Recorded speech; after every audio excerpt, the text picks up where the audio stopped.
இந்த வீடியோவில் எங்கள் வீட்டிலேருந்து பேச்சுப்பாறைக்கு போயிட்டுருக்கேன். அப்படி போகிற வழியில் கிடைக்கிற எல்லா நேச்சுரல் சீன்ஸையும் உங்களுக்கு வீடியோவை எடுத்து காமிக்கிறேன். எப்பவும் ஆஃபீஸ்க்குள்ளே உட்காந்து வேலை பார்த்துக்கிட்டு இருக்கவங்களுக்கு இந்த மாதிரி ஒரு ட்ரிப்பு மந்த்லி ஒன்ஸ் இல்லைன்னா ஒரு இயர்லி ஒன்ஸாவது குறையாமல் நீங்கள் வரணும். நம்ம சிட்டிலலாம் இது மாதிரி மரம் செடி கொடிகள் நம்ம அவ்வளோவா பார்க்க முடியாது. பொல்யூஷன்ஸ் கம்மி, இங்கே ரொம்ப ஃப்ரெஷ் ஏர் நமக்கு கிடைக்கும். நம்ம மைண்ட் அப்படியே ரிலாக்ஸ் பண்ணோம். நமக்கு இருக்கிற எல்லா டிப்ரெஷனும் இந்த மாதிரி ஒரு ஒரு அவுட்டிங் நம்ம அப்பப்போ வரும்போது நோய்கள் கம்மியாகும். இது பார்த்தீங்கன்னா இதுதான் நம்ம பேச்சுப்பாறையோட என்ட்ரன்ஸு. இதுதான் வால்விலேருந்து தண்ணியை ஓப்பன் பண்ணி விட்ருக்காங்க கொஞ்சம்.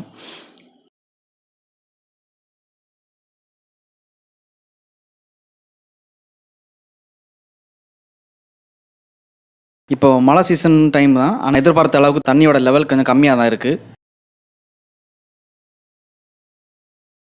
இப்போ நீங்கள் பார்த்துட்டு இருக்கதான் இந்த பேச்சுப்பாறை டேமோட கொஞ்சம் இருக்கையிலே கொஞ்சம் மேடாக